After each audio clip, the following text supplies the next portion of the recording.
The courtroom was full, yet no one spoke.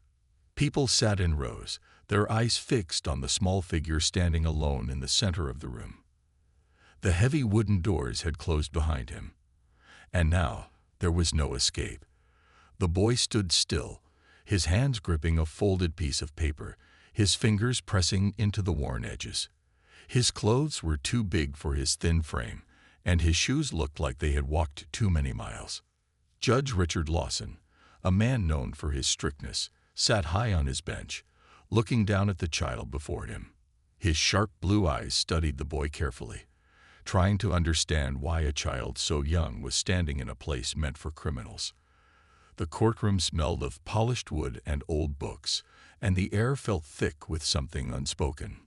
The boy lifted his head, his deep brown eyes filled with something the judge couldn't quite place: fear, sadness, or perhaps something even heavier. "Son," Judge Lawson finally said, his voice firm but not unkind, "do you have anything to say before I make my decision?" A hush fell over the room. Lawyers stopped whispering. The officers in uniform stood still. Even the ticking of the courtroom clock seemed to slow, as if waiting for the boy's answer. The child swallowed hard. Then, with a voice that was soft but steady, he spoke. "Your Honor, before you decide what happens to me, I need you to read this." The judge frowned slightly. It was rare for someone to hand him a letter in court, especially a child. The boy stepped forward, his hands trembling slightly as he held out the folded paper. His knuckles were scraped, his fingers small and bony. He looked fragile, but there was a quiet strength in the way he stood, refusing to let his knees shake. Judge Lawson hesitated for a moment, then reached out and took the letter. The paper was thin, wrinkled, as if it had been carried for a long time. The judge unfolded it slowly, smoothing out the creases with careful fingers. As his eyes moved across the words, his stern face changed. At first, his eyebrows furrowed in confusion. Then, his lips pressed into a tight line. His fingers trembled slightly. By the time he reached the last sentence, something in his face cracked. A breath he didn't realize he was holding escaped his lips. The silence in the courtroom deepened. The air grew heavier. Judge Lawson closed his eyes for a brief moment, as if trying to steady himself. Then he read the last few lines again, just to make sure he hadn't misunderstood. The room felt colder now. The people watching from their seats didn't know what was written on that paper, but they could see the way the judge's expression had changed. His eyes, usually hard and unreadable, now held something else, something close to pain. He looked up slowly, his gaze finding the boy's once again. "Who gave you this?" His voice was quieter now, almost careful. The boy swallowed again before answering. "My mother." A whisper ran through the crowd. A few gasps were heard. Some people exchanged glances. Judge Lawson sat back in his chair, his grip on the letter tightening. He read the first line again, his eyes scanning the words as if hoping they would change. But they didn't. "Dear Judge Lawson, by the time you read this, I may not be alive. The boy standing before you is my son. His name is Daniel, and he is the best thing that ever happened to me. But life hasn't been kind to us." The judge stopped, his throat dry. He forced himself to keep reading. "I never wanted him to grow up like this, without a home, without love. But the world isn't fair, and I could only do so much. I tried my best, but I failed him. Please, don't let him be another lost case. Give him a chance. Let him be more than just a file on your desk. With all the love a mother can give. Elena Carter." A weight settled on Judge Lawson's chest, pressing down so hard that for a moment he felt like he couldn't breathe. He lifted his gaze to the boy, Daniel. The child's dark brown eyes held so much pain for someone so young. He had no tears left to cry. The judge stared at him, his mind spinning. Elena Carter. That name, it wasn't just familiar. It was a ghost from his past. Years ago, he had presided over a case involving a woman named Elena Carter. A single mother, accused of a crime she swore she didn't commit. She had pleaded with him, begged him to listen, to believe her. But he had followed the law, not his heart. He had sentenced her, and now her son stood before him alone. His hands tightened around the letter. Daniel, Judge Lawson started, but then stopped himself. He took a slow breath. Where is your mother now? Daniel's lips trembled slightly. He glanced down at the floor, his small hands clenching at his sides. I don't know, he whispered. She told me to run. She said, no matter what happens, Daniel, you have to run. Run, and never look back. Another hush fell over the room. Even the lawyers who were used to cases filled with tragedy seemed shaken. Judge Lawson's fingers curled around the edge of his bench. This was more than just a sentencing. This was a mistake from his past, returning to haunt him. A young boy stood in front of him, motherless, homeless, and desperate, and the words in his mother's letter echoed in his mind like a terrible truth he couldn't ignore. Don't let him be another lost case. He looked at Daniel again, really looked at him. The boy was exhausted, too thin, too quiet. But there was something in his eyes, something strong, something unbreakable. Judge Lawson exhaled slowly. This case was no longer about the law. It was about justice. And for the first time in years, he felt the weight of a decision that truly mattered. He would not fail Elena Carter's son. Not again. The room remained silent as the judge set the letter down in front of him. His hands no longer shook, his heart no longer uncertain. He had made his decision, and everything was about to change. The city was cold that night. The wind whistled through the empty streets, carrying with it the distant sounds of cars and sirens. The streetlights flickered, casting long shadows on the sidewalk. Detective Michael Brooks pulled his coat tighter around himself as he stepped out of his car. His sharp eyes scanned the dark alley ahead. His partner, Olivia Carter, stood beside him, her arms crossed, watching the boy sitting on the cold concrete steps of an old train station. The boy didn't move. He sat with his arms wrapped around his knees, staring at the ground. His thin jacket did little to protect him from the cold. Michael and Olivia exchanged a glance. They had seen kids like this before, lost, alone, afraid. But there was something different about this boy, something unsettling. Michael stepped forward carefully, his voice calm. Hey, kid, what are you doing out here? The boy lifted his head slightly. His deep brown eyes met Michael's, but he didn't answer. Olivia knelt beside him. What's your name? She asked gently. For a moment, it seemed like the boy wouldn't speak. Then, in a quiet voice, he whispered, Daniel. Michael frowned. The name sounded familiar, but he couldn't place it. Daniel, where's your family? The boy's lips trembled, but he kept his voice steady. I don't have one. Olivia's heart clenched. She could tell he wasn't lying. Michael sighed and crouched down to the boy's level. And your mother, where is she? A long silence followed. The boy's fingers curled into the fabric of his jacket. His voice was barely audible when he answered. They took her. Michael and Olivia exchanged another glance. The air suddenly felt heavier, colder. Who took her, Daniel? Olivia asked, keeping her voice calm. Daniel looked at her, his eyes dark and serious. The same people who are looking for me. A shiver ran down Olivia's spine. Michael straightened. All right, kid, you're coming with us. Daniel didn't resist. He stood up slowly, his legs shaky from exhaustion. He had been running for too long. As Michael led him toward the car, Olivia sent a quick message to the station. They had a case, a big one. Inside the police station, Daniel sat in a small room, his hands folded on the table. Olivia placed a cup of warm tea in front of him. He stared at it for a moment before finally taking a small sip. Michael leaned against the wall, his arms crossed. Daniel, we need you to tell us everything you know. Who took your mother? The boy hesitated, his fingers tightening around the cup. I don't know their names, he said quietly. But they wore suits. They had black cars. And they watched us for a long time before they took her. Michael frowned. Watched you. Daniel nodded. She knew something. She told me that if anything happened, I had to run. Olivia leaned forward. Did she tell you what she knew? Daniel shook his head. She just said it was dangerous. She said people in high places didn't want the truth to come out. Michael exhaled sharply.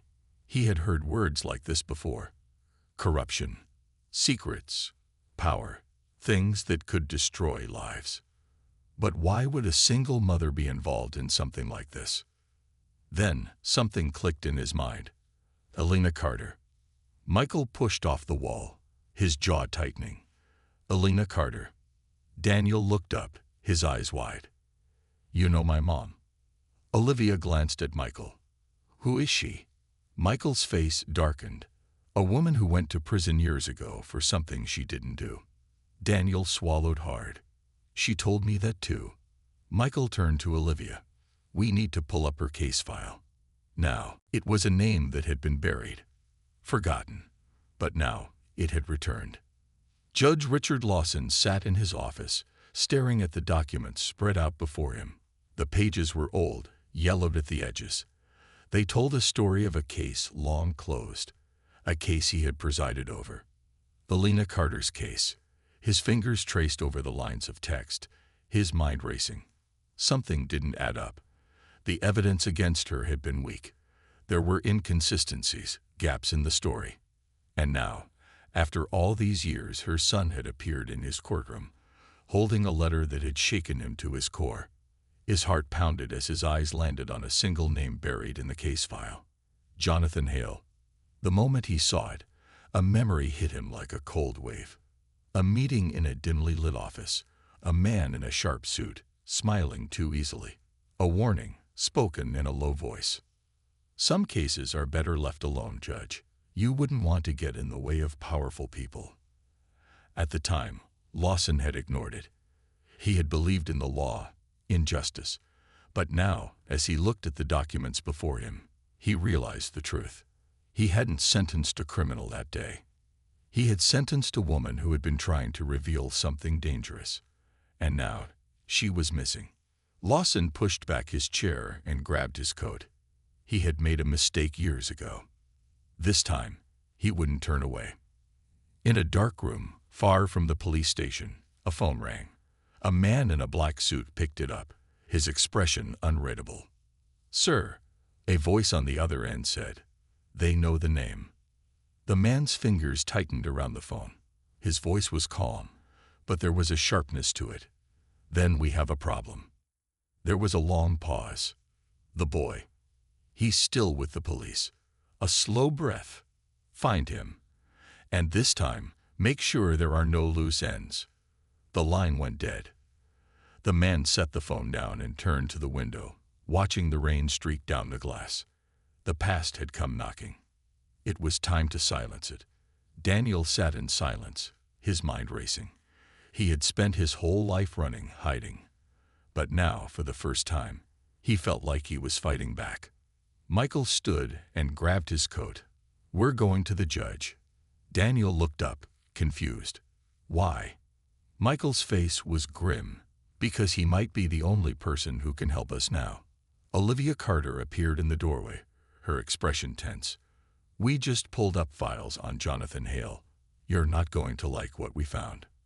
Michael took the file from her hands and scanned the first few lines. His stomach twisted. Jonathan Hale wasn't just any man.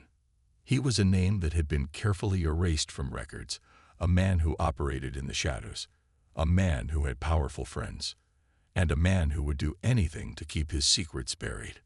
Michael shut the file. We don't have much time. Daniel's hands curled into fists. He wasn't going to lose his mother. Not without a fight. The city moved like a restless beast, lights flickering, cars rushing through the streets. But beneath the surface, something darker lurked. A secret waiting to be uncovered. And a name, once forgotten, now spoken again. Jonathan Hale. A name that could change everything. A name that some would kill to keep hidden. The sound of footsteps echoed in the empty parking garage. The lights above flickered, casting long, eerie shadows on the damp concrete floor.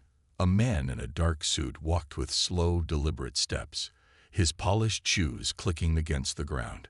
He carried a briefcase in one hand and a phone in the other. His name was Jonathan Hale. He stopped near a black car, his expression calm, unreadable. A low beep sounded as he unlocked the door, but before he could get in, his phone buzzed. He sighed, glancing at the screen. Unknown number. He answered without hesitation. Speak.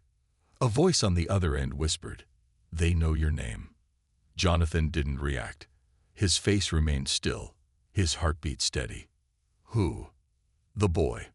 The detective. And now, the judge. For the first time, Jonathan's jaw tightened slightly. The judge. That complicated things. Handle it, he said. His voice was cold, sharp. The man on the other end hesitated. They're moving fast. If we wait too long. Jonathan ended the call. He didn't like excuses. His eyes darkened as he slipped into the car. It was time to finish what had started years ago. Daniel sat in the back seat of the detective's car, staring out at the city.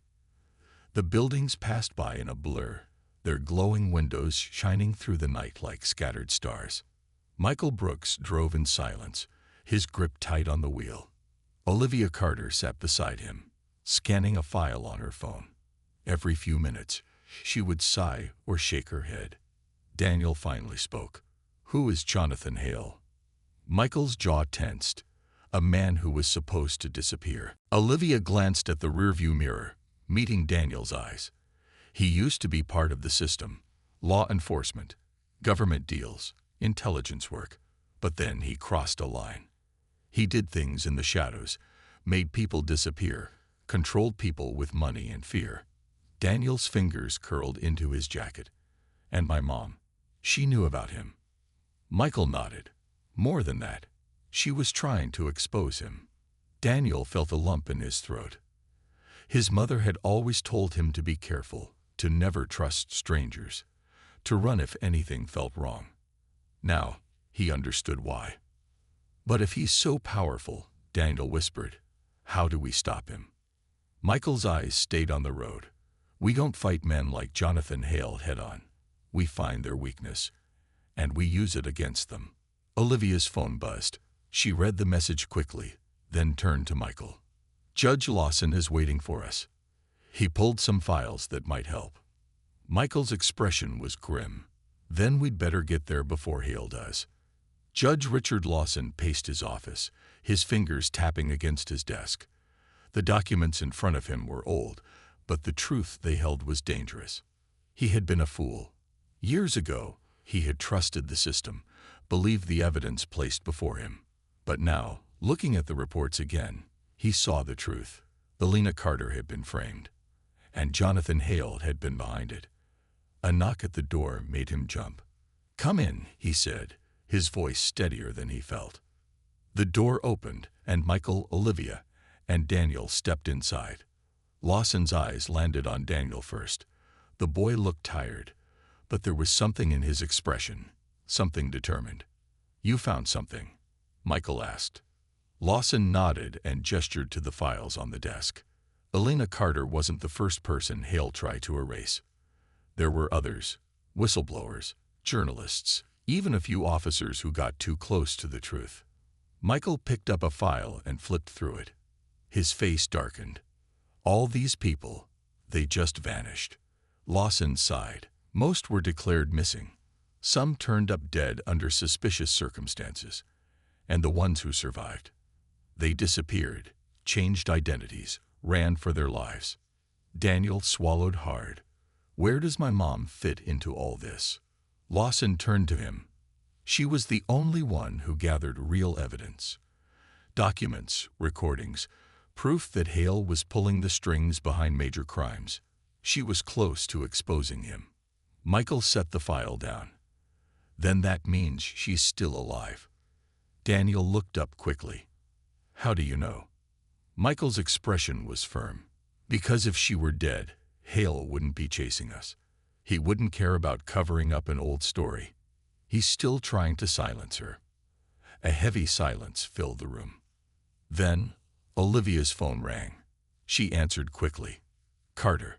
A voice on the other end spoke fast. Her face paled. What? She breathed. Michael stepped closer. What is it? Olivia's hands clenched around her phone. A break-in at the police station. Daniel sat in the back seat, his heart pounding like a drum in his chest. He kept looking over his shoulder, watching as the SUV gained speed. Olivia Carter was beside him, her phone in her hands, trying to call for backup. They're not picking up, she said, her voice tense. Michael's eyes flicked to the rearview mirror. We don't have time to wait. Judge Lawson, sitting in the front, wiped sweat from his forehead. Where are we going? Michael turned sharply at an intersection, making the tires skid. Somewhere safe. Daniel wasn't sure what that meant. Nowhere felt safe. Not with the black SUV chasing them. Not with Jonathan Hale's men after them. And then, without warning, the SUV rammed into their car. The force threw Daniel forward against his seatbelt. Olivia gasped, her phone flying from her hand. Judge Lawson cursed under his breath. Michael gritted his teeth and steadied the car. Hold on. Another hit. Harder this time. The back of the car swerved dangerously close to the sidewalk. Daniel's hands gripped the seat. His breathing was fast, uneven. His mother had always told him to be brave, to stay strong. But right now, fear was crawling into his bones. The SUV sped up again. And then, out of nowhere, another set of headlights appeared. Michael's heart sank. A second SUV. We're boxed in, Olivia whispered. Michael took a sharp turn down a narrow street. The car skidded but stayed on the road. The SUVs followed closely, their engines growling like predators closing in on their prey. Then something unexpected happened. The first SUV suddenly braked, stopping in the middle of the road. The second one followed, its tires screeching against the wet ground. Michael didn't question it. He pressed the gas pedal, pushing the car forward. Within seconds, they had left the SUVs behind. For the first time in minutes, Daniel could breathe. Why did they stop? Michael's grip on the wheel tightened. I don't know. Olivia checked her phone again. Still no signal. Judge Lawson stared out the window. His hands were shaking. They let us go. Daniel frowned. Why would they do that? Michael's jaw clenched. Because they don't need to chase us anymore. A heavy silence filled the car. Daniel's stomach twisted. He knew what Michael meant. Jonathan Hale wasn't just hunting them. He was already ahead of them. In a tall glass building overlooking the city, Jonathan Hale sat in his office, sipping a glass of whiskey. His fingers tapped lightly against the wooden desk as he listened to the voice on the phone. They got away, the voice said. Jonathan smiled. Good. The man on the other end hesitated. You wanted them to escape. Jonathan leaned back in his chair. Of course. There was confusion in the silence that followed. Jonathan took another sip of his drink. They think they're running, but they're only moving deeper into the trap. The man finally understood. You leaked the files on purpose. Jonathan set his glass down. They think they found something important. They think they're getting closer to the truth. He looked out at the city, the lights stretching endlessly into the darkness. But the truth they're chasing, he whispered, is a lie I built for them. Michael's car came to a stop outside an abandoned warehouse. The rain had slowed to a light drizzle, and the air was thick with tension. This place doesn't look safe, Daniel muttered. Michael shut off the engine. That's the point. Judge Lawson rubbed his temple. Are we just going to hide forever? No, Olivia said. We're going to figure out our next move. They stepped out of the car, their shoes crunching against the wet gravel. Michael led them inside, pushing open the rusted metal doors. The warehouse was cold and empty, the smell of dust and oil filling the air. Olivia pulled out a flashlight, shining it around the space. No cameras, no listening devices. We should be safe here. Daniel sat on a wooden crate, his hands shaking slightly. He hated this feeling. This waiting, this fear that at any moment, someone might burst through the doors. Michael sat across from him. "We need to talk." Daniel nodded. "About what?" Michael took a deep breath. "Jonathan Hale is playing a game. He's always been 3 steps ahead. If we don't figure out what he really wants, we're walking straight into his hands." Judge Lawson crossed his arms. "We have the files. We know he framed Alina Carter. We know he's dangerous." Michael shook his head. "It's not enough." Olivia pulled out her laptop and started going through the files they had stolen. She scrolled through documents, searching for something, anything, that might help. And then she found it. "Wait," she said. Her voice was tight. "This doesn't make sense." Michael and Daniel leaned over her shoulder. Olivia pointed to the screen. "These files aren't real." Daniel blinked. "What do you mean?" "They look real, but the details, they don't match up. It's like someone created fake reports to make us think we found something." Judge Lawson paled. "You're saying he wanted us to find these?" Michael clenched his fists. "It's a setup." A sudden noise outside made everyone freeze. A car door slammed. Michael's hand went to his gun. Olivia shut her laptop. Daniel's heartbeat pounded in his ears. The sound of footsteps echoed outside. Slow, steady. Someone was coming. Jonathan Hale stood in the rain, looking at the warehouse from a distance. His men were already in position. He pulled out his phone and dialed a number. A voice answered immediately. "We're ready." Jonathan smiled. "Good," he said. "End this." Inside the warehouse, Michael moved toward the door. He glanced at Olivia. "Take Daniel and the judge. Get to the back exit." Olivia nodded, grabbing Daniel's arm. Judge Lawson hesitated. "Michael." "Go," Michael said. Then, the door burst open. Figures in dark suits stormed in, their faces hidden in shadows. Michael raised his gun. But it was too late. The trap had already been sprung. The sound of gunfire shattered the silence. Michael pushed Daniel behind him, his gun raised, his breath steady despite the chaos. Olivia grabbed Judge Lawson's arm, pulling him toward the back exit. But before they could reach the door, more men appeared, blocking their path. They were trapped. Daniel's chest tightened as he saw the men in dark suits move closer. His mind raced. He knew Jonathan Hale was behind this. Hale had set them up, had let them think they were winning, only to corner them when they had nowhere left to run. A voice echoed through the warehouse. "Enough." The men stepped aside, and through the open doorway, Jonathan Hale walked in. His movements were slow, controlled. His eyes swept over them like a predator studying its prey. Michael didn't lower his gun.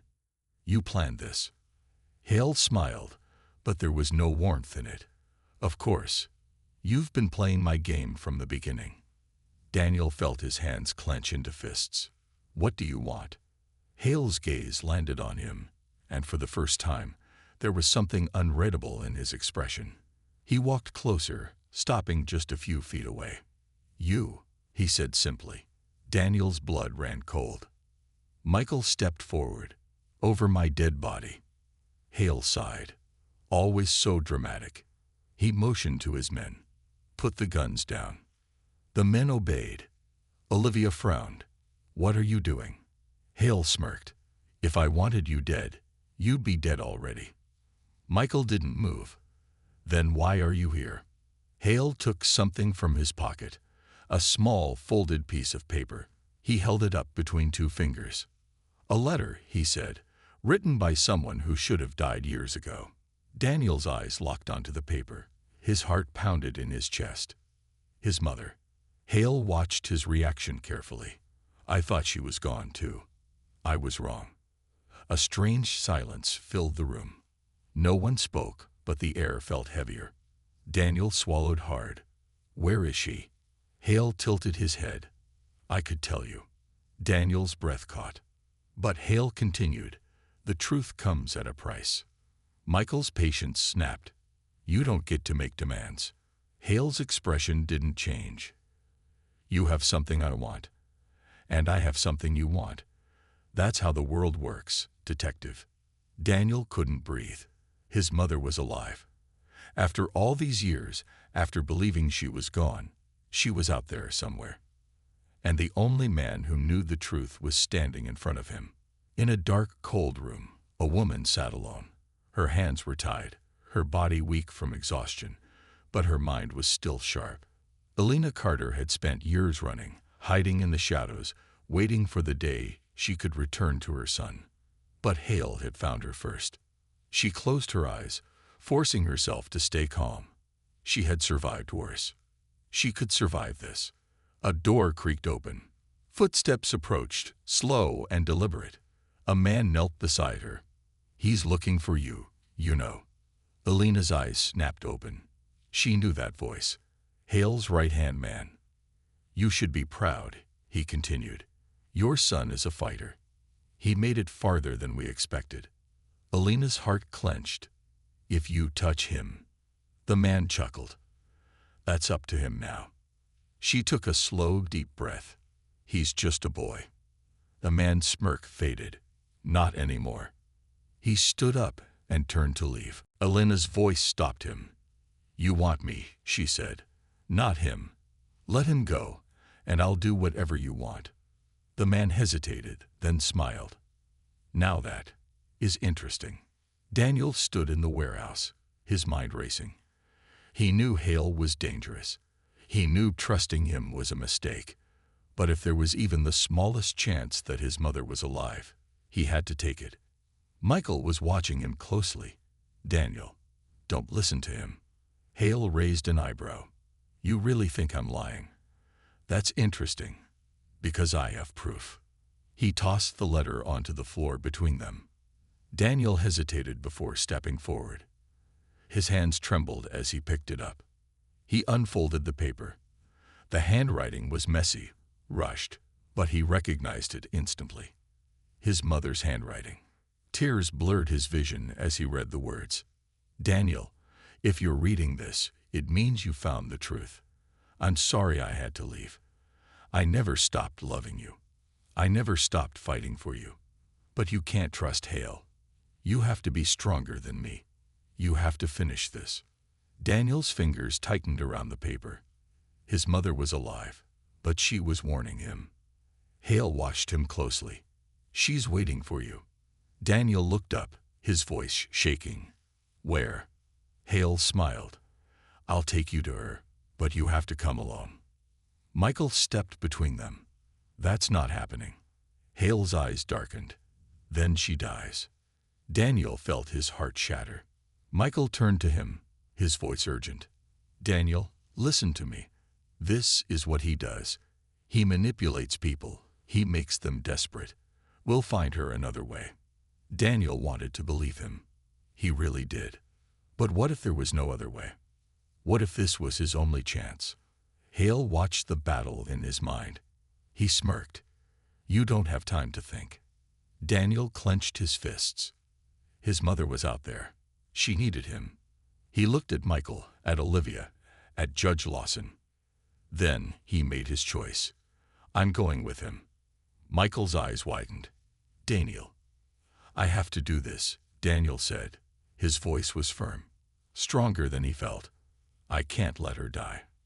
Olivia's jaw tightened. You're walking into a trap. I know. Hale smiled. Then let's go. Daniel turned to Michael one last time. Promise me you'll find me. Michael stared at him for a long moment. Then, finally, he nodded. We will. Daniel took a deep breath.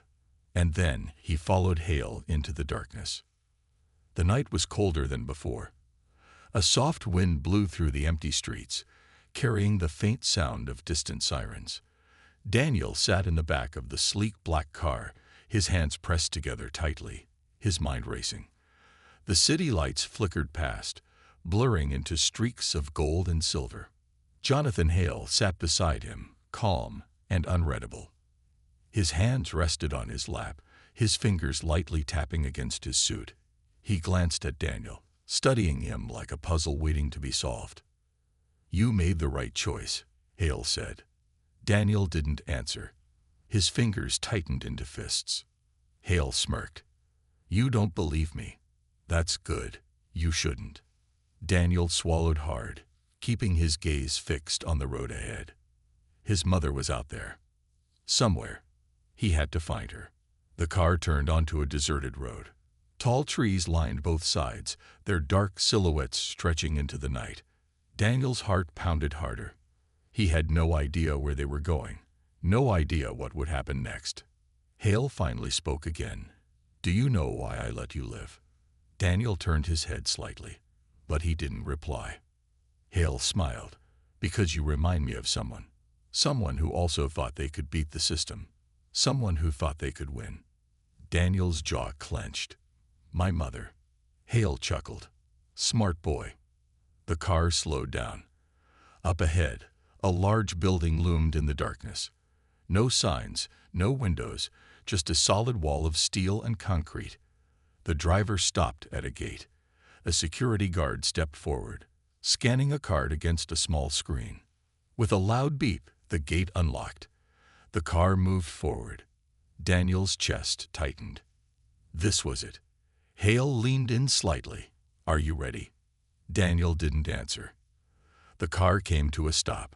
Two men in dark suits opened the doors. Hale stepped out first, stretching his arms like he had all the time in the world. Daniel hesitated. Then, slowly, he stepped outside. The air smelled of metal and oil. The building in front of him had no signs of life. No voices. No movement. Daniel turned to Hale. Where is she? Hale smiled. Inside. The doors creaked open, revealing a long, dimly lit hallway. Daniel took a deep breath. His feet moved forward on their own. Each step echoed against the cold floor. He reached the end of the hallway. A single door stood before him. Hale placed a hand on his shoulder. Go on. Daniel pushed the door open. His breath caught in his throat. There, sitting in the corner of a small room, was a woman. Her face was pale, her hair messy, but her eyes, those eyes, Daniel knew them. Mom. Elena Carter lifted her head. For a moment, she didn't move.